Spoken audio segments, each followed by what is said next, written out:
Oh, Brenda Davis. It's such a pleasure to be connecting after the wonderful launching of these books on type 2 diabetes.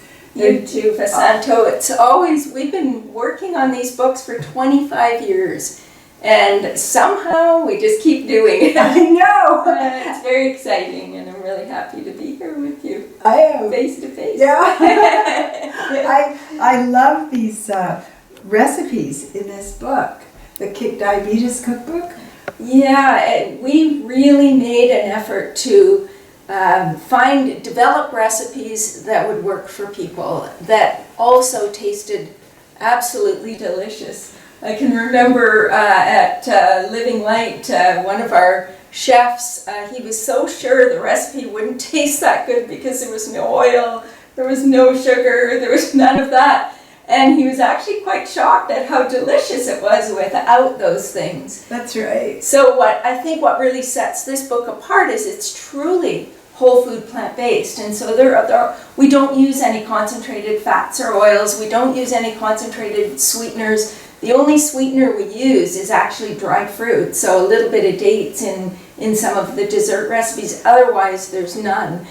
So it's very whole foods, and even to the extent that we don't use flours. So we do have a couple of recipes where we actually blend some rolled oats to make a muffin or a pancake, but generally our emphasis is on what we call intact whole grains, because when you eat grains in this form, when they're intact, they are digested into the bloodstream so much more slowly. They have a very low glycemic index. And so our focus in the book is really on eating your grains in this form.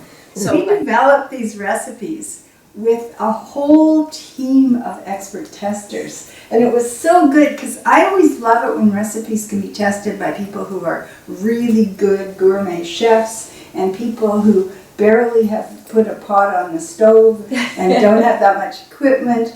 And we just have made them simple but really, really tasty. Yes. So that was a wonderful accomplishment. One thing I find really important is I have blood glucose levels that don't stay stable very well. And when they drop, I could really feel like I'm in distress.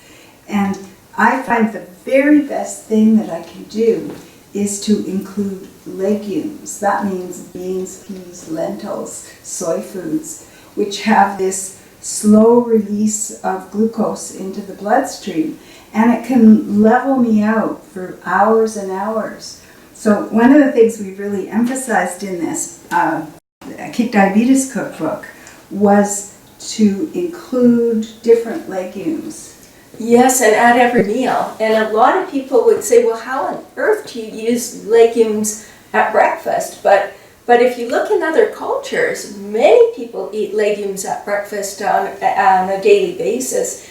And so even when you're cooking a whole grain, you can mix in some lentils, for example, and that will really impact the rate of absorption of the sugars from those foods. So it's a wonderful, every single meal you can be eating some sort of legume. Well, that's a good point. And you can put soy milk onto your grain at breakfast, even if you have a straight whole grain. Yes. One of the things people don't realize sometimes is that there are about 20 kinds of legumes.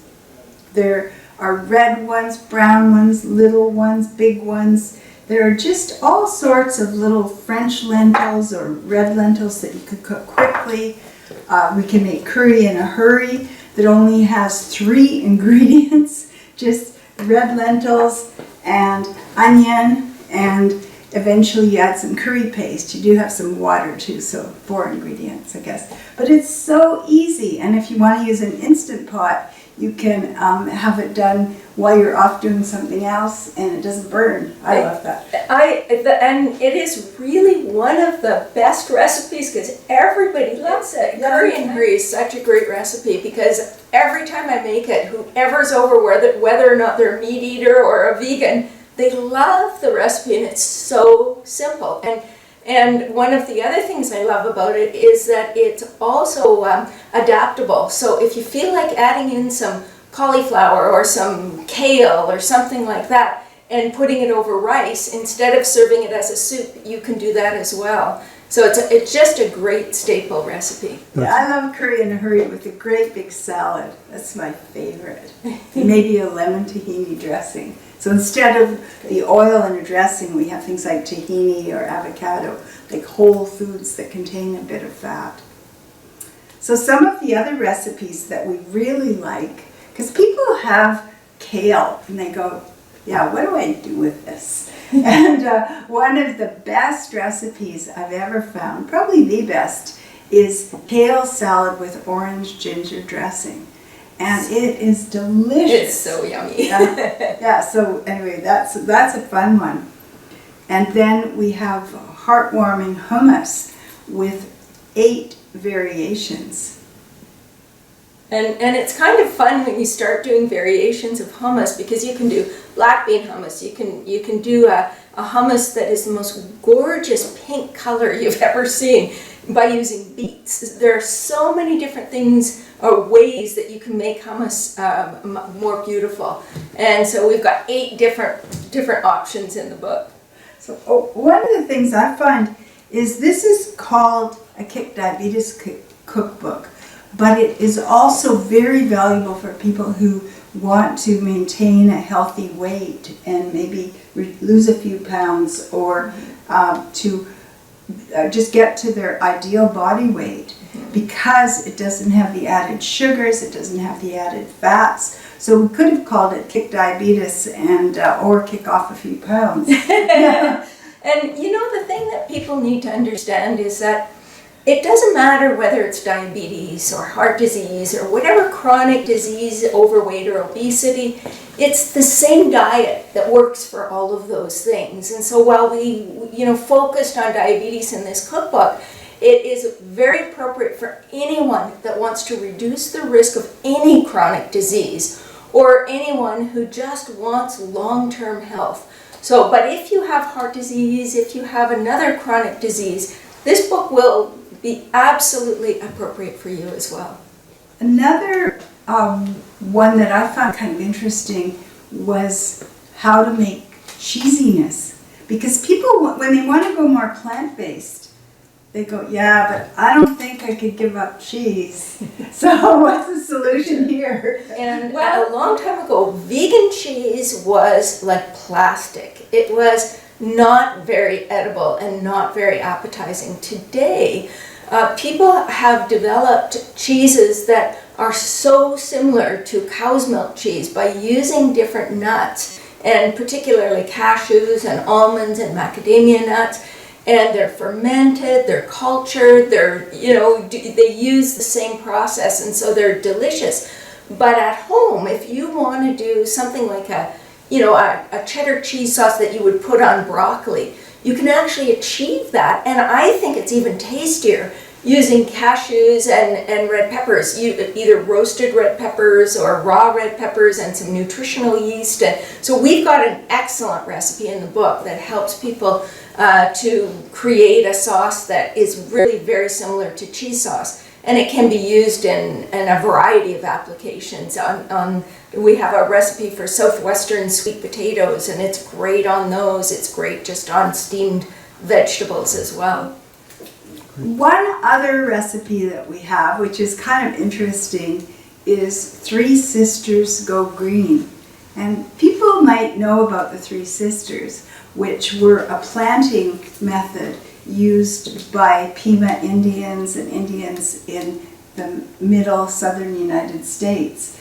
And what they had was corn stalks that would be growing higher. So that was the grain, the whole grain.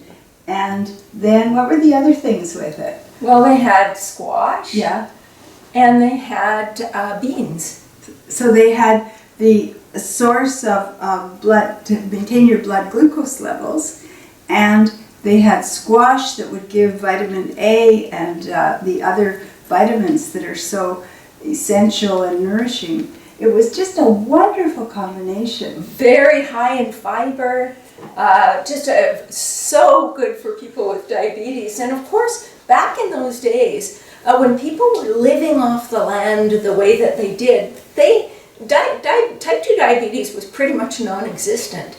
And so when we go back to that way of eating where we're not processing foods, we're not removing the foods that are the components of foods that are of value before we eat the foods, miracles start to happen in the body.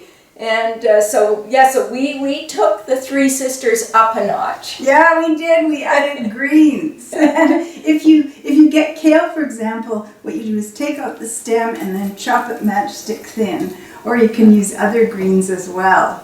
So our recipe was called The Three Sisters Go Green. And so that's the one thing that was kind of missing to me in a lot of these old recipes. We're just getting that source of greens in and adding all of those powerful antioxidants and phytochemicals. So it's a fun recipe too. So this is the Kick Diabetes Cookbook, and it's on Amazon. It's published by the Book Publishing Company, and it's by authors Brenda Davis and myself, both registered dietitians. So I hope you have fun with it.